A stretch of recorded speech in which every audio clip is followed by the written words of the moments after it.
జై శ్రీరామ్. శ్రీమద్ రామాయణము బాలకాండ 70వ సర్గ. విశ్వామిత్రుడు రామలక్ష్మణులతో జనకుని యజ్ఞవాటికను ప్రవేశించుట. రామలక్ష్మణులు విశ్వామిత్రుని ముందెడుకుని జనకుని యజ్ఞవాటికను చేరిరి. అప్పుడు రాముడు విశ్వామిత్రునితో, మహానుభావ, జనకుని యజ్ఞమునకు కావలసిన సామాగ్రి అంతయు బండ్లలో ఉన్నది. వివిధ దేశములకు చెందిన వేల కొలది బ్రాహ్మణులు వేదాధ్యయనమును చేయుచున్నారు. ఋషుల నివాసములు మిక్కుటముగా ఉన్నవి. మనము నివసించు ప్రదేశమును నిర్దేశింపుము అని పలికెను. విశ్వామిత్రుడు, రామా, నిర్జనము జల సమృద్ధి గల ప్రదేశమున విడిది చేసేదము అని పలికెను.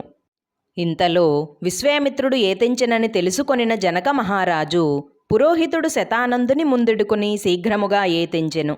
విశ్వామిత్రునికి పూజను సలిపి అతిథి సత్కారములను జరిపెను. దానికి విశ్వామిత్రుడు సంతసించి జనకుని కుశల ప్రశ్నలు అడిగెను. జనకుడు విశ్వామిత్రుని ఒక ఉన్నత ఆసనమున కూర్చుండజేసి, మహర్షి, నీ దర్శనమున నాకు యజ్ఞఫలము దక్కినది. నేను ధన్యుడనైతిని. నా భాగ్యమునకు నాకెంతయో ఆనందము కలుగుచున్నది. మహానుభావ, ఇంకనూ యజ్ఞమునకు 12 దినములు గలదని ఋత్విజులు చెప్పుచున్నారు. మహర్షి, అంతవరకు ఇక్కడనే ఉండ ప్రార్థన అని పలికెను. ప్రక్కనే ఉన్న రామలక్ష్మణులను చూచి, మునీంద్ర, విష్ణు పరాక్రమము గలవారుగా ఉన్న వీరు ఎవ్వరు? వీరు గాంభీర్య గమనమందు ఏనుగులతోడను, పరుల తిరస్కరింపనర్హమైన గమనమందు సింహమును, భయంకర గమనమందు పులిని, గర్వముతోడి గమనమందు వృషభమును పోలినారు. శత్రువులచే మొరపెట్టించు వీర్యము గలవారు, కమలముల వంటి కన్నులు గలవారు, సరసమగు మనస్సు గలవారు, ఖడ్గములు, అమ్ముల పొదులు, విల్లు, బాణములు ధరించినవారు, అశ్విని దేవతల వలె సుందరములైన మనోహరములైన దేహములు కలవారు, అన్ని విధములా ఒకరితోనొకరు సమానముగా ఉన్న వీరిని చూడ ఆశ్చర్యమొగుచున్నది. వీరు ఎవరో చెప్ప ప్రార్థించుచున్నాను అని పలికెను.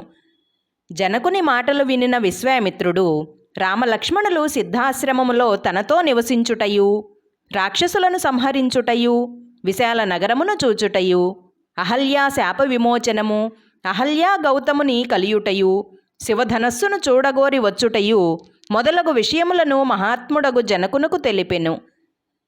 జై శ్రీరామ్. 70వ సర్గ సంపూర్ణము. అందరికీ నమస్కారం. పూర్వజా డివోషనల్ ఛానల్కు స్వాగతం. మీకు గనక ఈ వీడియో నచ్చినట్లయితే దయచేసి లైక్ చేయండి, షేర్ చేయండి, ఇంకా కామెంట్ చేయండి. సబ్స్క్రైబ్ చేయడం, బెల్ ఐకాన్ నొక్కడం మర్చిపోకండి.